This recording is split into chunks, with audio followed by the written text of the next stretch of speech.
Yo, it's that time of year, Spotify Wrapped. It takes over everybody's social media feeds. My top artist this year, Drake was #1, but then we got Kendrick, Vince Staples, Yeet, what? And Frank Ocean. So I'd say I did pretty good. Let me know in the comments who your top artist was. I'm pretty sure it's Drake, but still let us know. On the artist side of things, I got 44.4 million streams on Spotify this year, which is like crazy amount of streams, right? But last year I got 65 million streams. So I know for a lot of people it's kind of like, oh no, what happened? What did I do? Am I falling off? Is this the beginning of the end? Existential crisis, no. Before we get into the rap, the stats, and these numbers and tips and all that, I just want to make the focus of this video on catalog, because yes, I got a whopping 21 million less streams this year than I did last year, but I didn't release that much music this year. I took a break from social media, came back to TikTok with absolutely zero engagement. All my metrics, analytics, down in the dumps. So honestly, when I saw 40 million streams, I was like, oh, thank God. But yeah, this year I did a lot of things differently. I didn't do my usual chasing trends, trying to make viral content.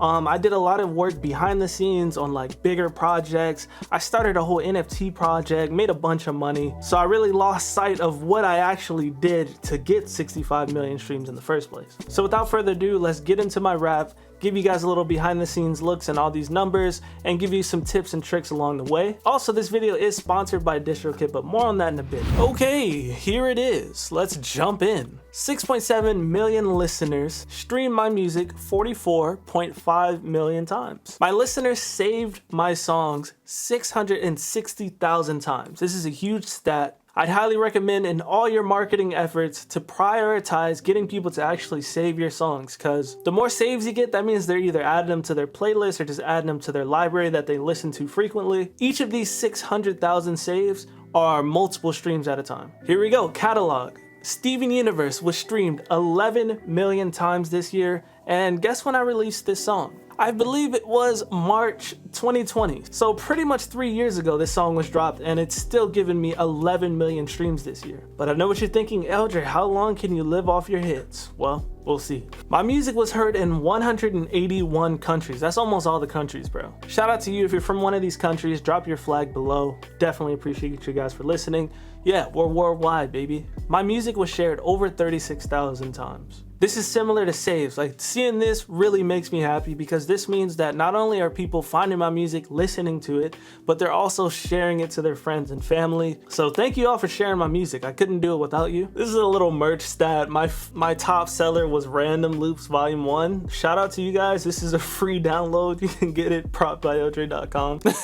Yo, this had me dead. This was my most shared lyric this year. There are no lyrics. Listeners added my song to over 500,000 playlists this year. This is up there with getting people to save your tracks. Everybody always thinks about editorial playlists all the time. But when you're building a catalog and you want people to be listening to your music forever, being in 500,000 playlists in a year is super important. These are people just adding to their personal playlist that they're gonna be listening to on the daily. Shout out to Mellow Beats. I was actually in a couple editorial playlists this year, and seeing as I had no viral TikTok songs this year, let me tell you my almost proven strategy to getting an editorial playlist often. But before we do that, real quick, I just want to give a shout out to the sponsor of today's video, DistroKid. If you don't know what DistroKid is yet, you are sleeping big time. It's the best way to get your music out there on all streaming platforms, super quick and super reliably. 45 million streams this year, 65 million streams last year, and all the years before. All my music has always been distributed on DistroKid. For just $19.99 a year, you get unlimited uploads and a ton of cool features, one of which is their relatively new Spotify Canvas generator. Let's say you just dropped a little Christmas track and it's like hot chocolate inspired. Chocolate. Hey, you got some really cool clips that you could potentially use for your Spotify Canvas. You can trim it, download it, edit it a bit further, and have it uploaded to Spotify in minutes. And that's just one of many cool features. If you're interested in signing up, you can use the link in my description to get 7% off. Now let's get back into the video. So how do you get into Spotify editorial playlists? First things first, you gotta be making quality music. Go watch my last video. I had a lot of tips on this if you feel like your beats might be trash. But just go listen around to certain playlists that you like and just make sure your beats are on that tier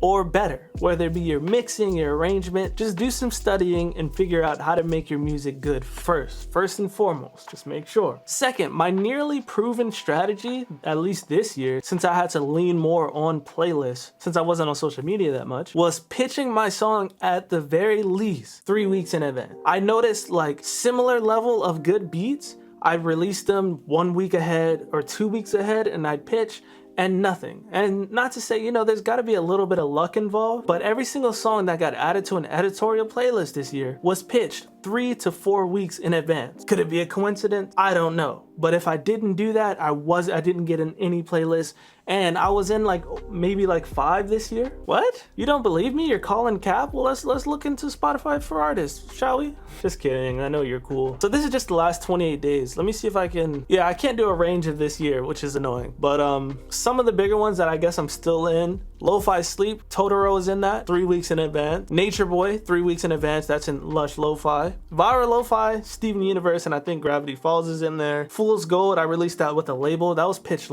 4 weeks in advance. Mellow Beats, I believe, was pitched 3 weeks in advance. Under the Moon, 3 weeks. And I was in other playlists that I'm not in any longer, so I can't really give you that information accurately. If one of your main goals is to get in Spotify playlists, if you put yourself on a schedule of just releasing one new song every 3 weeks, and as long as your music is good, you're likely to land some playlists. I'd say it's a safe bet if you keep it consistent. Also, onto catalog. Since I've built such a vast catalog of music, I'm willing to also bet that some of the editors in these playlists are familiar with me. They can see that I was in more playlists already. They can see kind of the numbers I've been doing, so maybe I'm more trustworthy than someone who hasn't been in playlists before, but that's just a guess. I don't know that for a fact. This stat always warms my heart. I'm the #1 artist for 67 fans, and I'm willing to bet that one of you have to be watching this. I know my Spotify audience is different from YouTube, but if you were the 1, 5, or 10% of my fans on your Spotify for artists, please let me know. Shoot me a DM privately or post it on your story so I can repost. Honestly, if 5 people prove to me that they're in my 1%, I'll give each of you guys a free vinyl. 5 of you. Damn, why did I just say that? All right, I'm sticking to it. DM me, post it on your story, whatever it may be, that you are the 1% in my fans. I send 5 people a free vinyl. I'm committing to it. But yeah, 44.5 million streams, 6.7 million listeners, 1.5 hours of listening, and 181 countries. So again, thank you everybody for listening to my music. I really appreciate it. Real quick, I do want to touch on one more thing regarding catalog. This is something that if you follow Russ, this is something he preaches about a ton. Because as you know, he released a song a week for a couple years straight or something like that. And some of them did some numbers, but eventually he started to have his hits here and there. And people were able to go back and listen to all his old stuff and really become true fans of him. And then when you do something like me, take some time off for your mental health, you're not just forgotten, because now you have all these songs for people to still discover and still listen to. Especially with TikTok these days, you can go on TikTok right now and promote your favorite song that you made from 2 years ago. Promote that song every single day and something could happen with it. So I guess my main tip is for anyone who's feeling like maybe they're releasing stuff and they feel like they want to give up, just don't. Because no matter what, and don't delete any old stuff either. Just let everything pile up and just put stuff out. Stop waiting, stop being scared. Just keep putting music up, stay consistent, build that catalog, because you want to be ready when something happens. I've seen tons of artists that pop off on TikTok with a viral hit. They have no other songs before that, and they have no plans for other songs in the future. So they either just fall off on their own, or they get picked up from a label. The label milks them for whatever that song is doing, and then they're shelved and forgotten. But if you're watching this and you are a fan of mine, I just want to thank you so much for a crazy couple of years we've had together. I have some huge plans for next year. I'm working with a major label on some lo-fi classical stuff. May or not be starting an independent label of my own. And getting 21 million streams less than last year, believe it or not, it actually didn't hurt me. Normally it would. I'm gonna keep it a bean. Normally, I would probably be a little sad about that. I understand what's going on, and I'm just hella grateful. So I appreciate you all for sticking around. I'll catch you in the next video. Peace.